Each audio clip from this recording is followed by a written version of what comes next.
I'm back and welcome to a video where I discuss books that I did not finish or that I DNF'd, which means books that I put down. Because if you're looking for a recommendations video on books that you should probably avoid, then you've come to the right place. So without further ado, let's get started. I'm going to cover off all the books that I put down in 2024. So I'll start off sequentially and I'll go through each month because some months I've got like 5 or 6, some months I've got 1, others I've got 0. In January though, I had 1 DNF and that is called Manhunt. And this book opens with 2 trans women hunting a zombie guy, and I thought, oh, this sounds promising. But then it quickly devolved into them shooting him and cutting off his testicles for a reason that was as yet undetermined, and I was like, oh. The language felt really crass, and it had a really strong undercurrent of rage as well, and it just made me feel uncomfortable and gross. When I usually pick up zombie books for the character and the survival and the tension that comes with survival, not the tension around attacking someone and cutting something off them, I was like, no, I'm gonna pass. I think my favorite queer post-apocalyptic book will still very much remain Book of the Unnamed Midwife. But yeah, Manhunt was just crass and vulgar, and I pretty much put it down straight away at 3%. In February, I had 3 DNFs, and the first one of those was called Wool by Hugh Howey, and this is another post-apocalyptic one, so I think I was trying to find some more post-apocalyptic books and it just wasn't working for me. I hate it when we enter a book and in almost the prologue or maybe the first chapter, we are following this key character that's doing stuff. And in this case, we're following this guy who leaves the silo of safety that everyone is surviving in and he goes out into the outside world. But he pretty much almost immediately died. And so when you're setting up a book and a scene and a character and then you immediately kill him off, for me, it cuts me out of the story. I'm like, well, now I don't care anymore. Like, why did you waste my time? I genuinely thought this would follow a different path, and I really like post-apocalyptic stories that are expansive, and this one felt restrictive because even though it's set in a silo, I don't really care about the internal politics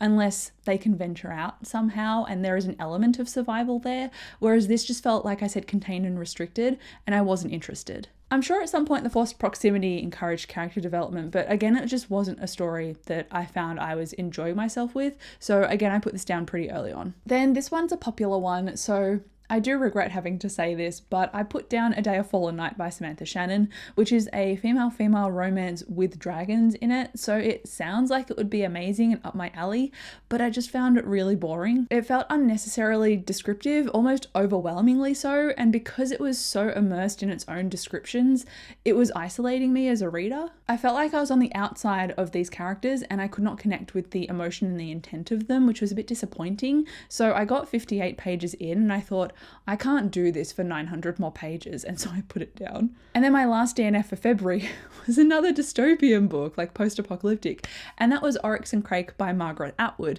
And Margaret Atwood is such a renowned author that I was really hoping to like Oryx and Crake. It started out pretty promising, and I think I got over 150 pages into it, and then after that it just devolved. I can't remember exactly why because my notes are pretty sparse and I've just deleted it from my brain, but I remember following this guy who was older than everyone, and so they didn't really know what facial hair was because the new characters in this world had been so genetically altered before the apocalypse occurred, and that might have been why the apocalypse occurred, because the world was turning to crap basically, that they were just fascinated, like these kids were fascinated by a beard. It seemed like the characters also were restricted to this island, and the main character that we were following was called Oryx, I think, and Crake was a doctor. So I think they were around just before the apocalypse hit and everything went to hell. But aside from that, like I was interested in the potential world building, but we just got a lot of Oryx being insane and I didn't care. So it stretched on too long. Characters like that are only interesting to me when there is an overarching plot driving forward,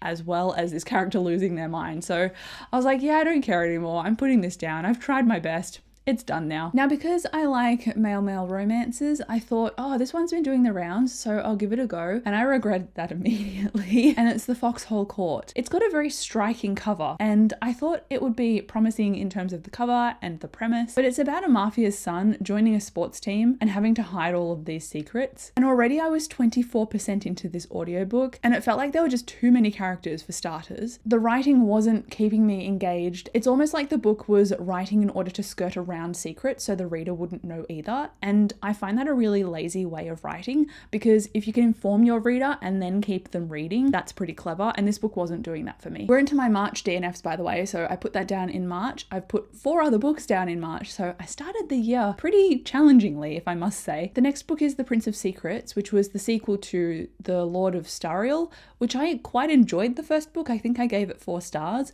but my brain does not cooperate with fae anything. And even though there was a fae element to the first book, I found that it was very much understandable and manageable within the context.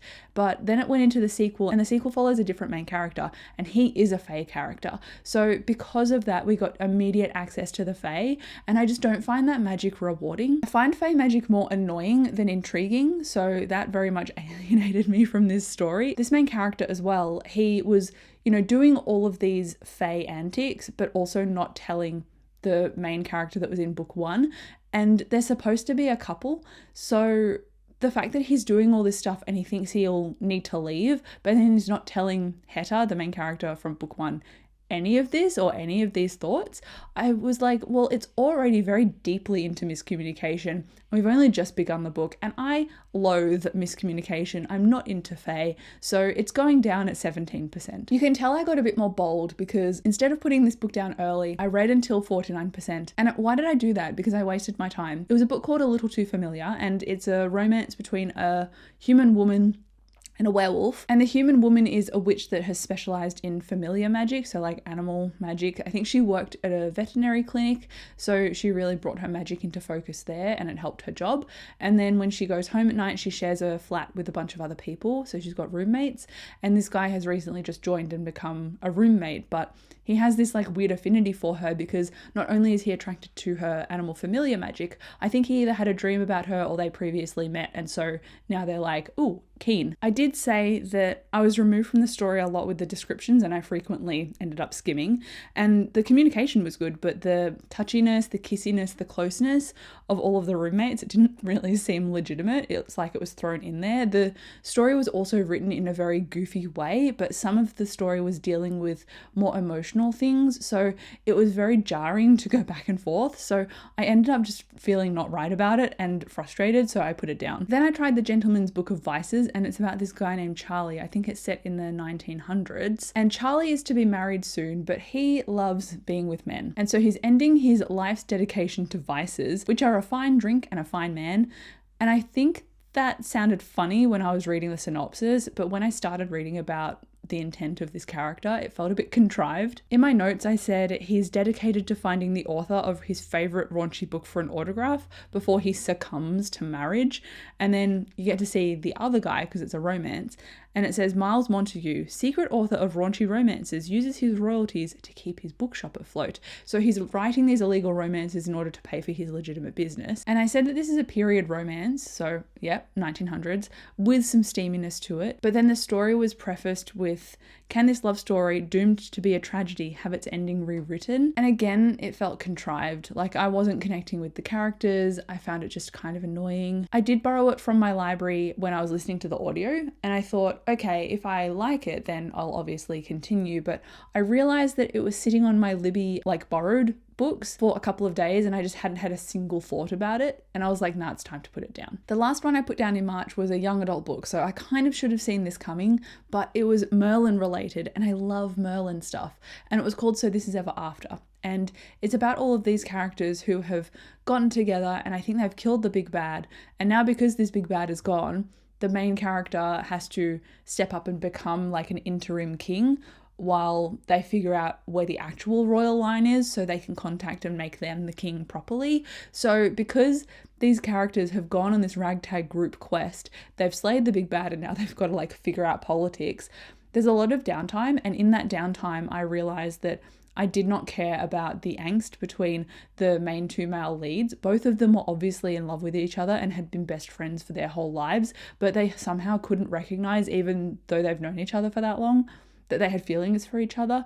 And just the internal monologue of the main character was driving me insane. So I put this down quickly. Sometimes young adult can be great. Other times I just don't have the patience for it. And this was one of those times. In April, I only put down one book, which after putting down so many in the beginning months of the year, I'm taking as an achievement. And that was The Crucible of Chaos by Sebastian de Castell, which is a shame because Sebastian de Castell wrote some of my favorite series, the Spellslinger series and the Greatcoat series. But unfortunately, Crucible of Chaos was just so annoying in that the main character made me want to dig out my own eyes. Like, he was so frustrating. He had his head up his own butt. He talked to his horse as if his horse was a person.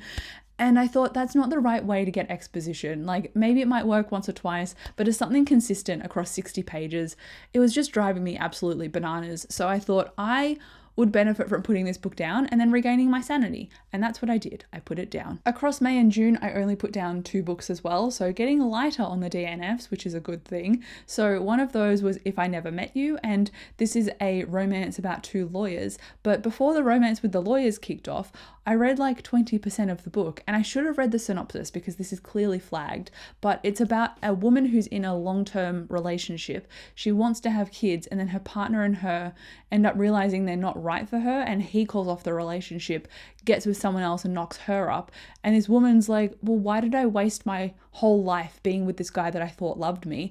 And actually he doesn't love me. And now he's gone and basically started a relationship while we were still together and then got her pregnant while we'd just broken up. So I was like, that is an awful thing to read. And at this point I was on my honeymoon and I was like, I don't want to be reading about this. This is awful. So I put it down in a rage. The other book I put down, just because again, the protagonist was vastly different from the first book, was The City of Blades by Robert Jackson Bennett.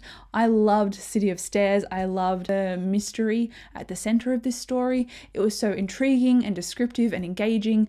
And then we go into book 2 and we're following a different character, and this character is very blunt. She wields her sentences like a hammer, and I thought I did not like this character. I liked them as a side character in the first book, but I don't like this character as the main character, and it was really destroying the storyline for me. So I put this one down. I wanted to say fairly quickly, but I think I gave it about 5 tries while I was traveling on my honeymoon because I thought, I don't know if it's me being distracted. Maybe I just need to sit down and try reading it properly and get a few chapters out and then see what I think. And I did that a couple of times, clearly. I got like 20 or 30% into the book. And I was like, I don't like this any more than when I started it. So why am I pushing myself through this book? So I put it down. In July, I then had 3 DNFs. One of them is the Wisteria Society for Lady Scoundrels.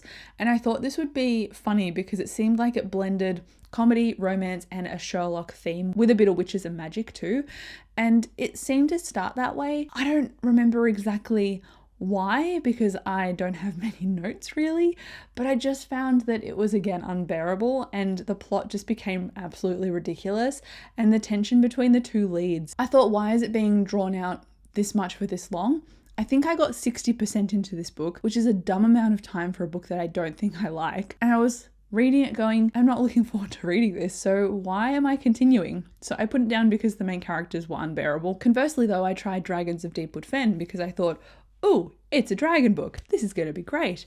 And it started fine, but the writing style in this one was not immersive to me at all, like whatsoever. And I thought usually I would love a character that's a little bit on the outskirts, who's going on missions and secretly has a dragon bond, even though dragons are taboo in this society. It seemed like it was setting up some interesting things, but the writing style was just not letting me in. So that's a very subjective thing because I'm sure other people have loved this book, but personally I just could not make myself continue. The other dragon book that I put down is Dragon Rider by Taran Matharu, and again with the writing style and the pace of this one just slowed it down so much.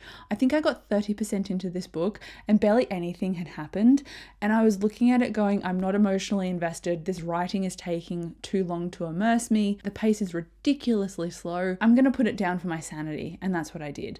Unfortunately, I thought this writer had brought out a new book in a new series that I would end up loving, because I think I tried something in the past by him and I didn't like the writing style either. But clearly the writing style only shifted a little bit and it wasn't enough for me to like still. So I I put that one down and I felt free after I did it, which means that it was the right choice, even though it was dragon related and I love dragons. In August, I put down 0 books, and it's actually the month that I found a couple of 5-star reads. So I'll link my best books of 2024 below it in the cards so you can go and check that out, because August was a stellar month, but then in September I put down 3 more books. One of those DNFs was The Song Rising, which hilariously I'm reading in 2025 because I just didn't feel like it at the time, and I put it down at about 50 or 60 pages, probably 50 pages.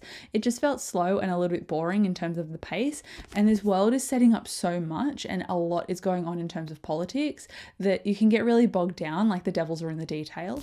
And sometimes I was reading it going, I wish it was just a little bit more pithy, and I needed something faster at the time, so I put this one down. And I've actually picked it up again in like January and February in 2025, and I've thought very similar things, like I was bored by it. So maybe my initial instinct to DNF this was the right one, but I wanted to give this a go because in the past I've read it before. This is a reread from a newly published edition, which is like the author's preferred text. The other 2 that I put down are Smoke Gets in Your Eyes, which is a non-fiction book about a crematorium, and this girl is working her first job. So she's talking about, you know, like all things life and all things death, and it can get very existential, but it's also quite functional in, you know, how she describes her work. But because it was such a graphic book, I thought this is not for me, so I put it down. I'm sure it had interesting insights, but I just couldn't stick around long enough for those to come to fruition. And then the other book that I put down is a book that a lot of people have loved, and it's called The Honey Witch, and it's a cozy fantasy book, and it's a sapphic romance, a female-female romance. And I thought this was going to be really sweet, but it's almost a period romance as well, in that characters are set up at different balls to go and, you know, get married and have families. And this main character is supposed to be like between 18 and 20, and she's acting like an utter child, like an aloof, utter child. So I could not stand her narration. I found her completely ridiculous, and I just did not have the patience to put up with her antics. I'm assuming at some point she'll character build and she won't be the same, but I'm like, what if she was? And I read 10% and I couldn't do it anymore, so that one had to go as well. Now I've only got October, November and December left, and in November and December I had 0 DNFs. So it's just October left for this video, which means ultimately that we have 4 books to go. The first of which is going to be Powerless, which I think I talked about in my worst books of 2024 video, because I got 60% into this, I think, and I was just reeling from how unbearable it was.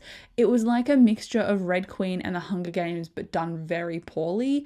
And these characters had basically no chemistry. There was a love triangle that was so poorly executed. And I just found the writing completely ridiculous. It should have been edited way better. It was repetitive and frustrating and completely contrived, if I'm being honest, and I can't believe that I got so far into it. I tried a T. Kingfisher book as well called What Moves the Dead, and I thought maybe T. Kingfisher is for me. And then after putting this down at 10%, I thought maybe T. Kingfisher is not for me, because it felt very fairy tale-esque, and this was a loose retelling of the Edgar Allan Poe The Raven, and it was about a woman who'd gone to a war, coming back to this household where her best friend lived, and I think her best friend was starting to go mad or starting to die, and there was a whole supernatural element to that as well. Potentially a sapphic romance too. So initially that mystery, the supernatural and the romance is what drew me to it, but the writing style and the fairy tale dynamic to it is what made me go, I don't like this. So it's very much a style thing and a personal preference, and it was just not for me. Similarly, I tried Tempest of Tea, which is another young adult book, and like I said earlier on in this video, sometimes young adult can be amazing to me and other times it's just a real big miss, and this one was a real big miss. This one was a fantasy book about a woman who owned a tea shop. At nighttime it became a tea shop and a haven for vampires, and during the day it was just a normal tea shop. But obviously because it was doing illicit, illegal things, it was a hard business to keep afloat, and our main character who owned it is a teenager somehow, and it felt like a rip-off of Six of Crows, but also done poorly. Like Red Queen and the Hunger Games was ripped off in Powerless and done really poorly. Why did this have to happen? I got to the point where all of these characters were being gathered to go on a heist, and I thought, I can't do this. They were all so egotistical and so like caricatured. I couldn't do it, so I put it down. I was like, I know that this is not enamoring me, but I'll stick to it long enough for the rest of the crew to come by and see if I like any of them individually, and I didn't like any of them. So I thought, okay, this is it, I'm done. And then lucky last in this video is none other than a romantasy book that I thought I'd love and I ended up hating, and that is Bloodguard. This one is supposed to be about this princess and this guard, like this gladiator, that end up falling for each other, but the way that they were introduced was again like so cringy and contrived. And he's about to go into this tournament battle and he locks eyes with this princess, but this princess is already betrothed to some other guy, and this guy's like 2.5 times her age, and he sees her making eyes at this random gladiator, and he decides to get into the ring himself and fight this gladiator. Meanwhile, the gladiator is like, you know, half his age and a lot more spry, and so he kills him immediately. So now there's this guy who's just been killed, who's supposed to be this royal betrothed to this princess. These two characters had a moment together, and then just before this event in the arena happened, we follow this woman who's like the princess who's coming to the arena, and she has a run-in with this other, I don't know if she's a politician or if she's another royal or whatever, but it was another woman. And so these two women were naturally pitted against each other just because they were women. I cannot deal with the angst already. I'm cringing at the dialogue. I just hate it, so I put it down very early, and I'm so relieved that I didn't stick to this. I cannot tell you how relieved I am that I saved what was left of my minuscule sanity after putting all of these books down and trying some of them for too long. I'm so happy I put Bloodguard down because it would not have been worth my time. But that is it for all of my DNFs, my did not finishes for 2024. I had a ridiculous amount of DNFs, but I'm so happy that I put books down because putting books down, like I said, makes me feel so much more free. And I think I really achieved putting books down in 2024. It could have been better. Some of them I stuck with for too long, and I need to get better at putting stuff down way early on in the future. But that is all for this video. Like, comment, subscribe. Let me know down below if you put any books down in 2024. I'd be interested to know. But again, thank you so much for watching this video. I'll come chat to you down below, and I'll see you in my next video. Bye.